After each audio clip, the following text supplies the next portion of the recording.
JTR media house. سارا سال اگر انسان پڑھتا رہے گا اور لکھائی پڑھائی اور انہی کاموں میں لگا رہے گا تو اس کا دماغ بہت جلدی خراب ہو جائے گا. تو اس کے لیے ضروری ہوتا ہے کہ آپ تھوڑا تفریح کے لیے بھی نکلیں, بچوں کو تفریح کے لیے لے کے جائیں اور جو قدرت کے مناظر ہیں اس کا مشاہدہ کریں. سنت سے سیرت سے ہمیں اس کی بہت سی مثالیں ملتی ہیں.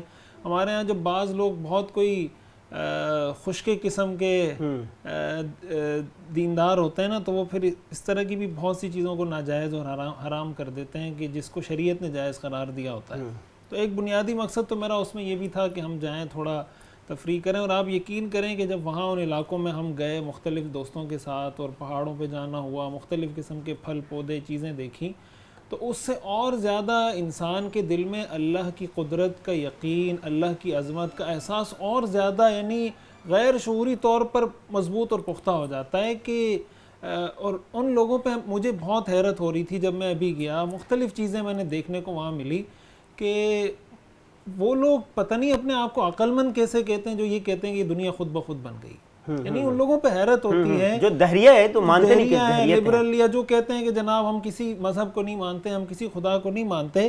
یعنی ہمیں حیرت ہوتی ہے کہ یہ کپ یہاں رکھا ہوا ہے تو ہر آدمی کہے گا یہ کپ رکھا ہے تو کسی نے رکھا ہوگا یہاں پہ.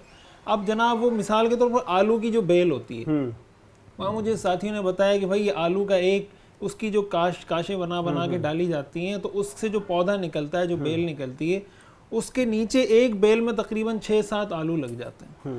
تو اب یہ تو اس کو سمجھ میں آتی ہے, جو بھی دہریہ ہے, جو بھی اللہ کا منکر ہے, یہ اس کو سمجھ میں آتی ہے کہ جناب یہ پودا اگر میں زمین میں نہیں گاڑوں گا یا یہ کاشیں میں زمین میں نہیں ڈالوں گا تو آلو نہیں نکلے گا, اور یہ کچھ محنت اس کے لیے کرنی پڑے گی, اور یہ میں کر رہا ہوں. لیکن یہ کاشیں ڈالنے کے بعد یہ پودا کیسے نکلا, پھر ان پودوں کے ساتھ اتنے سارے یہ آلو یہ سارے کیسے لگ گئے, اس کی پیداوار کیسی ہو رہی, پوری دنیا میں پتہ نہیں کتنے ٹنوں منوں یہ پیداوار ہو رہی ہے مختلف چیزوں کی. تو اس کے باوجود بھی اگر کوئی انکار کرتا ہے کہ اللہ نہیں ہے معاذ اللہ, تو اور پھر وہ یہ بھی سمجھتا ہے یا کوئی دوسرا آدمی یہ سمجھتا ہے کہ یہ کوئی بہت عقل مند آدمی ہے, تو اس کی عقل پہ ماتم کرنے کو جی چاہتا ہے. تو اس طرح کی چیزوں سے جب انسان جائے تفریح کے لیے بھی, تو اس طرح کی چیزیں بھی اس کے سامنے ہوں تو بہت زیادہ یعنی آپ کی تفریح تو ہو ہی رہی ہے نا, جسمانی تفریح, آپ کو فریشنس آپ کو مل رہی ہے, ساتھ ساتھ یہ کہ انسان کا ایمان بھی اس سے بہت مضبوط ہو جاتا ہے. اس میں انسان سفر تے بھی تو بہت کچھ سیکھتا ہے.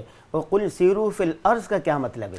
ایسا ہی ہے, دیکھیں سفر کا جو لفظی معنی ہے نا, سفر کا مطلب یہ ہے کہ اس سے چیزیں منکشف ہوتی ہیں, چیزیں کھلتی ہیں.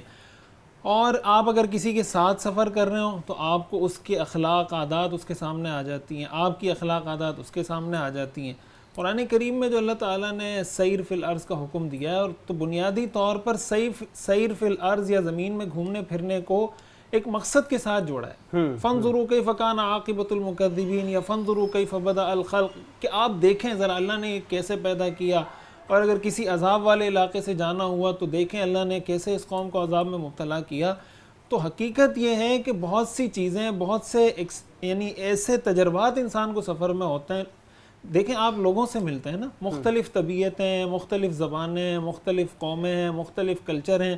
ایک آدمی جب ایک عالم اگر بیان کر رہا ہوتا ہے نا, ایک ہے کہ مدرسے میں بیٹھ کر, مسجد میں بیٹھ کر, خانقاہ یا اپنے گھر یا اپنے شہر میں بیٹھ کر, مثال کے طور پر ہم سے لوگ مختلف جگہوں سے مسائل پوچھ رہے ہوتے ہیں. اب ہمیں اگر ان کے کلچر کا نہیں پتا, ان کی ثقافت کا نہیں پتا, ان کی اخلاق عادات اطوار کا نہیں پتا, وہاں رسم و رواج کیا ہے, تو یہاں بیٹھ کے ہمارے لیے کہنا بہت آسان ہوتا ہے یہ جائز ہے یا یہ ناجائز ہے. تو جب انسان لوگوں سے ملتا ہے تو پتہ چلتا ہے کہ یار یہ رسم یا یہ رواج یا یہ طور اطوار وہاں کتنی گہری جڑیں رکھتے ہیں. اور اگر آپ کسی چیز کو کہہ دیتے ہیں ناجائز ہے, تو ٹھیک ہے, کسی ناجائز چیز کو جائز تو نہیں کیا جا سکتا, لیکن کم از کم آپ کو یہ پتہ ہونا چاہیے کہ اس ناجائز ہونے سے وہ کن مشکلات میں پڑیں گے, پھر ان مشکلات سے ان کو نکالنے کے لیے ہمارے پاس کیا آپشن ہے, متبادل ہم کیا پیش کر سکتے ہیں. کل مجھے فون آیا ناروے سے, ہمارے دوست ہیں, انہوں نے ایک مسئلہ پوچھا. وہ کہنے لگے کہ قرآن پاک کے جو اوراق ہوتے ہیں یا مقدس اوراق ہوتے ہیں ان کو کیا کہنا چاہیے, کرنا چاہیے. ہم نے کہا اس کو 2 ہی طریقے کہا جاتا ہے, یا تو سمندر میں بہا دیے جائیں یا گڑھا کھود کے اس میں دفنا دیے جائیں, یہ 2 ہی ہے. اس نے کہا یہاں پر سمندر میں بہا بھی نہیں سکتے, ہمارے یہاں قانون ہے, اور اسی طرح گڑھا کھود کے اس کو دفنا بھی نہیں سکتے. تو میں نے کہا کہہ رہے کہ یا تو اس کو جلاتے ہیں یا ری سائیکلنگ کرتے ہیں.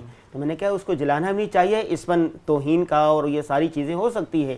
اللہ نہ کرے. اور دوسرا یہ ہے کہ اگر اس کو ریسائکلنگ کریں گے پتہ نہیں اس سے کیا بنائیں گے. تو اس نے کہا کہ یہ کیسا ہو, دین اسلام میں آخر کوئی حل تو ہوگا نا اس کا, اگر یہ نہیں ہے تو ہمیں متبادل بتائیں. بالکل ایسا ہی ہے. پھر میں نے ان کو بتایا, شیخ الاسلام مفتی تقی عثمانی صاحب کا نمبر دیا اور کہ آپ ان سے براہ راست رابطہ کریں. تو وہ یہ بات کہہ رہے تھے کہ اگر یہ نہیں ہے تو کہ دین اسلام نے کوئی متبادل تو دیا ہوگا نا. ایسا ہی ہے, ایسا ہی ہے. یہ سفر پہ جب انسان جاتا ہے نا لوگوں سے ملاقات, تو ان کی حقیقی مشکلات سامنے آتی ہیں. تو اس طرح کی بہت سی چیزیں ہیں. JTR Media House.